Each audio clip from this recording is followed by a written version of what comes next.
Hi students. So in the previous videos we discussed the different methods for the preparation of lyophobic salts.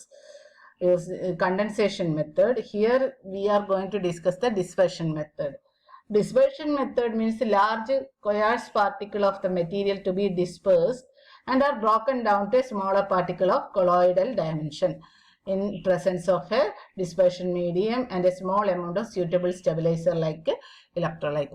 നമ്മൾ കണ്ടൻസേഷനിൽ ചെയ്തത് small പാർട്ടിക്കിളിനെ aggregate ചെയ്ത് colloidal സൈസിൽ ഉണ്ടാക്കുകയാണ്. ഇവിടെ എന്താണ്, ലാർജ് കൊയാഴ്സ് പാർട്ടിക്കിളിനെ എന്താണ് ബ്രേക്ക് ഡൗൺ ചെയ്തിട്ട് കൊളോയിഡൽ സൈസിലേക്ക് ഉണ്ടാക്കുന്ന പ്രോസസ്സാണ് ഡിസ്പെർഷൻ മെത്തഡ്.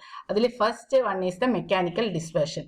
അതിലെന്താ ചെയ്യുന്നത്, ആദ്യ സബ്സ്റ്റൻസിനെ കൊയാഴ്സ് the material can be grounded to particles of colloidal size in a colloidal മില്ലിലാണ് ഈ സസ്പെൻഷൻ പാർട്ടിക്കിളിനെ എന്ത് ചെയ്യുന്നത്, ഗ്രൗണ്ട് ചെയ്ത് കൊളോയിഡൽ സൈസിലേക്ക് എത്തിക്കുന്നത്. ഈ കൊളോയിഡൽ മില്ല് എന്ന് പറഞ്ഞാൽ that consist of a two steel disc having a very small clearance between them and small clearance between them touching each other, the rotating in opposite direction at a very high speed of 7,000 revolution per minute RPM. So അപ്പോൾ എന്ത് സംഭവിക്കും, ഇവിടെ എന്താണ് dispersion മീഡിയത്തിന്റെ പ്രസൻസിലാണ് ഈ ഒരു എന്ത് ചെയ്യുന്നത്, ഗ്രൗണ്ട് ചെയ്തിട്ട് കൊളോയിഡൽ പാർട്ടിക്കിൾ സൈസിലേക്ക് എത്തിക്കുന്നത്.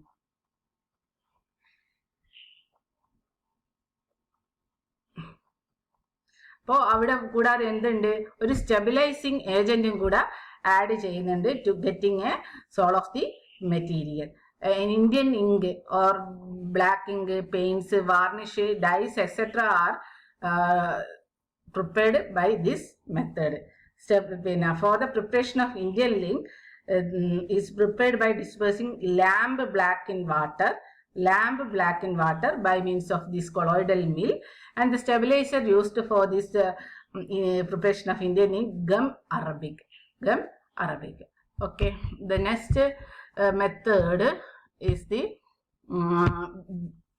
by electro dispersion method, or it is known as Bredik's arc method.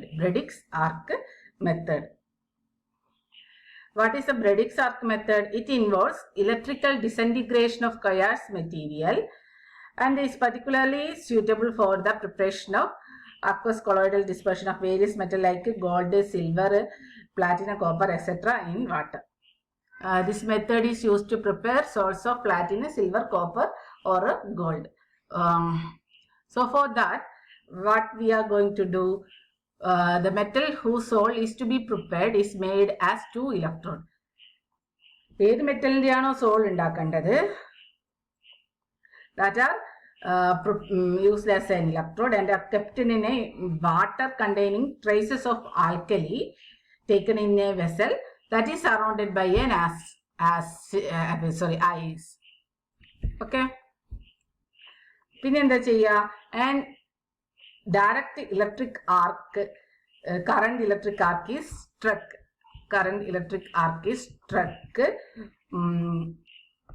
between the two electrodes to get an aqueous source of the metal. ആദ്യം ഒരു സൊല്യൂഷൻ, അതിൽ ആൽക്കലിയാണ് സൊല്യൂഷൻ ആണ്, ഇത് ചുറ്റും എന്തുണ്ട്, ഐസ് ഉണ്ട്. 2 ഇലക്ട്രോഡ് എന്ന് പറഞ്ഞാൽ ഏത് മെറ്റലിന്റെ ആണോ സോൾ വേണ്ടത് അതാണ്.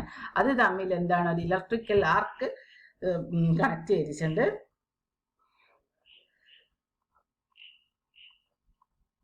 സോ അതിൽ ഫസ്റ്റ് സ്റ്റെപ്പ് എന്ന് പറയുന്നത് എന്താണ്, ഡിസ്പേർഷൻ സ്റ്റെപ്പാണ്, ദെൻ കണ്ടൻസേഷൻ സ്റ്റെപ്പാണ്. ഡിസ്പേർഷൻ സ്റ്റെപ്പ് ദെൻ കണ്ടൻസേഷൻ സ്റ്റെപ്പാണ്. And this method is tremendous heat generated. That tremendous heat is responsible to prepare this colloidal solution. The stabilization added is the alkali here. അപ്പൊ എന്താണ് ഇവിടെ നടക്കുന്ന process എന്നുള്ളത് നമുക്ക് നോക്കാം. Intense heat electric arc ഉള്ളതുകൊണ്ട് അവിടെ ഇന്റൻസ് ഹീറ്റ് പ്രൊഡ്യൂസ് ചെയ്യും. ആ ഇന്റൻസ് ഹീറ്റ് എന്ത് ചെയ്യും, മെറ്റലിനെ വേപ്പറൈസ് ചെയ്യും.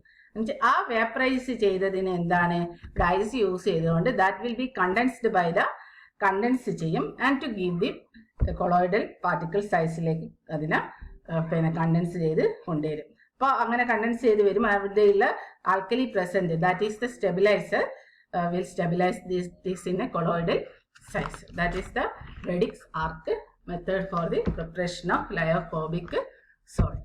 Next one is the peptization method. What is peptization? The process of bringing a freshly precipitated substance. The process of bringing a freshly precipitated substance into a colloidal state is called peptization. And this is usually done by adding a small quantity of peptizing agent. This agent used is an electrolyte. The process of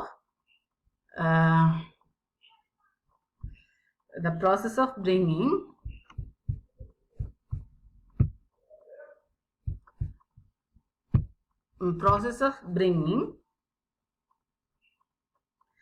a freshly precipitated substance, precipitate ചെയ്ത സബ്സ്റ്റൻസിനെ colloidal സ്റ്റേറ്റിലേക്ക് കൊണ്ടുവരുന്ന പ്രോസസ്സാണ് peptisation. അതിലേക്ക് എങ്ങനെയാണ് colloidal സൈസിലേക്ക് കൊണ്ടുവരുന്നത്? അതിലൊരു peptising agent add ചെയ്യുന്നത്, electrolyte add ചെയ്യുന്നത്. നമുക്ക് എന്താ ചെയ്യാം? The process of converting A freshly prepared precipitate into a colloidal form by the addition of suitable electrolyte is called peptization. Okay, we can define like that also. This freshly prepared precipitate substance are held together by this weak van der Waals force of attraction, and then adding the small quantity of electrolyte to the precipitate. What will happen? These particles preferentially adsorb one kind of ion supplied by the electrolyte and get separated onto account of repulsion to yield particle of colloidal size. These get dispersed in the medium to form the cell. So അപ്പോൾ നമുക്ക് എന്ത് പറയാം? ഇതിലേക്ക് നമ്മൾ എന്താ ചെയ്യുന്നത്? Freshly prepared ചെയ്ത പ്രസിപ്പിറ്റേറ്റിലേക്ക് നമ്മൾ ഒരു ഇലക്ട്രോലൈറ്റ് ആഡ് ചെയ്യാണ്, പെപ്റ്റൈസേഷൻ ഏജന്റ് ആഡ് ചെയ്യാണ്. അപ്പോൾ ഈ പ്രസിപ്പിറ്റേറ്റ് തമ്മിൽ എന്താണ്? Weak van der Waals force of attraction ഉണ്ട്. അപ്പോൾ ക്വാണ്ടിറ്റി ഓഫ് ഇലക്ട്രിസിറ്റി ആഡ് ചെയ്യുമ്പോൾ എന്ത് സംഭവിക്കും? സം മോളിക്യൂൾ അഡ്സോർബ് ചെയ്യും. Adsorption of ions of the electrolyte by the particles of the precipitating particle എന്ത് ചെയ്യും? ഇലക്ട്രോലൈറ്റിലെ സം അയോൺസ് വിൽ അഡ്സോർബ് ചെയ്യും. അപ്പോൾ അയോണിക് ചാർജ് കൊണ്ട് എന്ത് സംഭവിക്കും? അടുത്തടുത്തുള്ള particle precipitating particle will be ട്രിപ്പൽഡ് each other. അപ്പോൾ സ്മോൾ സൈസിലേക്ക്, കൊളോയിഡൽ സൈസിലേക്ക് വന്ന് അത് സോൾട്ട് ഫോമിലേക്ക് അത് സ്റ്റെബിലൈസ് ചെയ്യും. And the electrolyte which is used to add for the stabilizing agent or peptizing agent or stabilizing agent എന്ന് പറയും. അപ്പോൾ important peptizing agents sugar, gum, gelatin and electrolyte ആണ്. Sugar, gum, gelatin and electrolyte. നമുക്ക് കുറച്ച് ഉദാഹരണങ്ങൾ നോക്കാം. A precipitate of ionic material can often be peptized by adding dilute solution of an electrolyte having common ion. ഒരു ionic precipitate of ionic materialന്റെ precipitate പിന്നെ എന്താണ് common അയോണുള്ള ഒരു എന്താണ് ആ ഒരു പ്രസിപ്പിറ്റേറ്റിന്റെ അയോൺ കണ്ടെയ്ൻ ചെയ്യുന്ന വേറെ ഒരു ഇലക്ട്രോലൈറ്റ് ആണ് ഇവിടെ യൂസ് ചെയ്യുന്നത് to adsorb this precipitating substance. അപ്പൊ നമുക്ക് ഇവിടെ ഒരു എക്സാമ്പിൾ ആയിട്ട് നോക്കാം. നമുക്ക് FeCl3 ആണ് നമ്മൾ പെപ്റ്റൈസിങ് ഏജന്റ് ആയിട്ട് ആഡ് ചെയ്യുന്നതെങ്കിൽ ദാറ്റ് വിൽ എന്തായിട്ട് മാറും? Fe3+ Cl- ആയിട്ട് മാറും. നമ്മളെ പ്രസിപ്പിറ്റേറ്റ് എന്ന് പറയുന്നത് എന്താണ്? FeOH ആണ്. അതിലേക്കാണ് നമ്മൾ FeCl3 ആഡ് ചെയ്യുന്നത്. FeCl3 ആഡ് ചെയ്യുമ്പോൾ FeOH എന്ത് ചെയ്യും? Fe3+ ചുറ്റും വന്ന് FeOH എന്ന് പറഞ്ഞാൽ സോൾട്ട് സൈസിലേക്ക് മാറ്റി അതിനെ സ്റ്റെബിലൈസ് ചെയ്യും, Fe3+ അയോൺസ്. അതേപോലെ തന്നെ AgCl is adding as a peptizing agent into the AgNO3 is adding as a peptizing agent towards to prepare the AgCl salt particle or KCl നമുക്ക് ആഡ് ചെയ്യാം. KCl ആണെങ്കിൽ Cl- ആയിരിക്കും അവിടെ പിന്നെ ഉണ്ടാവുന്നത്. AgNO3 ആണ് ആഡ് ചെയ്യുന്നത്, Ag+ ആയിരിക്കും അവിടെ അബ്സോർബ് ചെയ്യുന്നുണ്ട്. This is the peptization method for preparing a salt particle. So next we are going to discuss about the purification of salt. Thank you.